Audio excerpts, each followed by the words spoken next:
Dictation 100 शब्द प्रति minute start होगा 5 सेकंड बाद।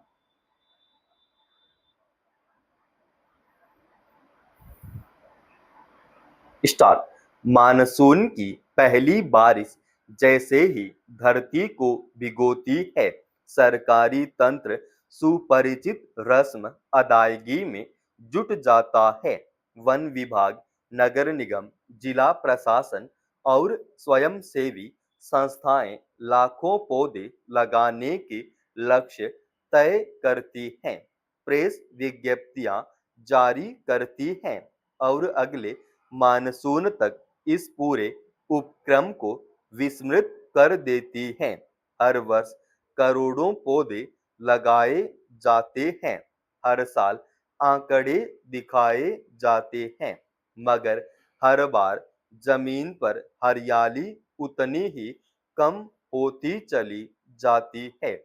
यह उस तंत्र की स्वाभाविक परिणति है जहां जवाबदेही की जड़ें उतनी ही कमजोर है जितनी सड़क किनारे गड्ढे में ठूंस दिए गए उस पौधे की, जिसे न पानी मिलेगा, न देखभाल होगी और न जीवित रहने का कोई वास्तविक अवसर मिलेगा। दिल्ली का उदाहरण इस स्थिति का सबसे सटीक आईना है। पिछले 4 वर्षों में राजधानी में 2 करोड़ 5 लाख पौधे लगाए गए, लेकिन उनमें से केवल 60% ही जीवित रह सके। यह उस शहर का हाल है जहां सरकारी निगाह सबसे अधिक रहती है। दूर दराज के जिलों और गांवों में तो यह हर दर और भी दयनीय है। जब वन आवरण बढ़ने की घोषणाएं की जाती हैं, तो उनके दावे की पड़ताल जरूरी हो जाती है।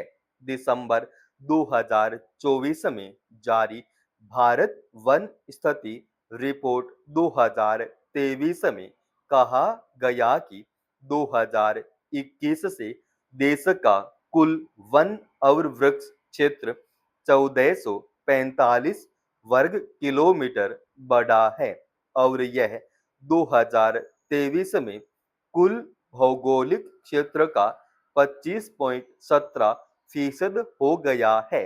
इसी रिपोर्ट पर पर्यावरणविदों ने तीखी आपत्ति जताई। कई विशेषज्ञों ने दावा किया कि सरकार ने बांस के बागान, नारियल के पेड़ों और बागों को वन आवरण के हिस्से के रूप में गिना और बढ़ा चढ़ाकर पेश किए गए आंकड़ों के साथ एक दोषपूर्ण रिपोर्ट तैयार की। रबर, यूकेलिप्टस और बबूल के बागान जैव विविधता के लिहाज से उन सघन प्राकृतिक वनों की बराबरी बिल्कुल नहीं कर सकते जो सदियों में विकसित हुए थे और जिनका एक एक पेड़ सैकड़ों जीव जंतुओं का आश्रय था।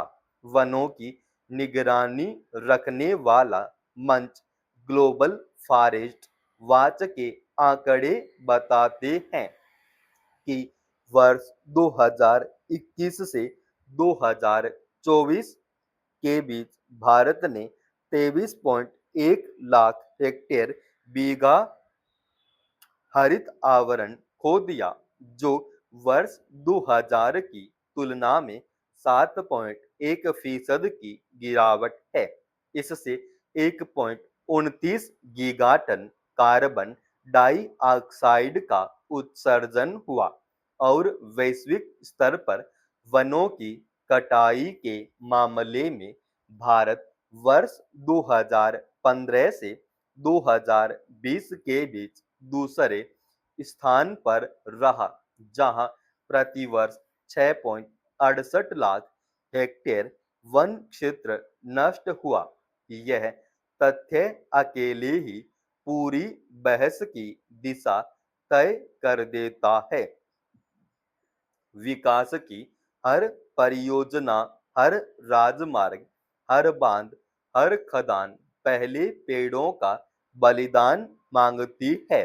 पूर्वोत्तर राज्यों में स्थानांतरित कृषि, मध्य भारत में खनन और पश्चिमी घाटों पर सड़क निर्माण व पर्यटन का दबाव मिलकर उन वन संपदा को नष्ट कर रहे हैं जिसे बनाने में प्रकृति को हजारों वर्ष लगे। दुनिया में प्रति व्यक्ति औसतन 400 पेड़ हैं, जबकि भारत में यह संख्या इससे कहीं कम है। जिस देश में चिपको आंदोलन चला, वहीं बिना सोचे समझे पेड़ काट दिए जाते हैं। ऐसे में जब कनाडा के क्यूबेक प्रांत के एक छोटे कस्बे से खबर आती है कि उसने आधिकारिक रूप से पेड़ों को अपने अधिकारों वाले जीवित प्राणी के रूप में मान्यता दी है, तो उस पर ध्यान जाता है। ओंटेरियो में म्यूनिसिपल एक्ट 2001 के तहत नगर पालिकाओं को पेड़ों की सुरक्षा के लिए विस्तृत उपनियम बनाने का अधिकार मिला हुआ है और इसे जमीन पर लागू भी किया जाता है। टोरंटो में पेड़ काटने पर जुर्माना 500 से 1 लाख डॉलर प्रति पेड़ तक हो सकता है और अतिरिक्त 1 लाख डॉलर प्रति पेड़ तक डॉलर गंभीर उल्लंघन के लिए निर्धारित है। इसी का परिणाम है कि टोरंटो प्रति वर्ष लगभग 1,20,000 पेड़ लगाता है और शहर में अनुमानित 1,15,00,000 पेड़ों का प्रबंधन करता है, जिनसे प्रति वर्ष 5,50,00,000 डॉलर से अधिक का पर्यावरणीय लाभ मिलता है। यह पर्यावरण की नहीं, अर्थशास्त्र की भी भाषा है। भारत में यह सोच अभी तक न नीतियों में उतरी है, न प्रशासनिक ढांचे में। समाप्त। दोस्तों, रोजाना ऐसी एडवांस डिक्टेशन के लिए चैनल को आप अभी सब्सक्राइब कीजिएगा और आज के इस डिक्टेशन का पीडीएफ फाइल हमने हमारे Telegram channel study with H Swami पर डाल दिया है, जिसका लिंक इसी वीडियो के डिस्क्रिप्शन में डाल रखा है।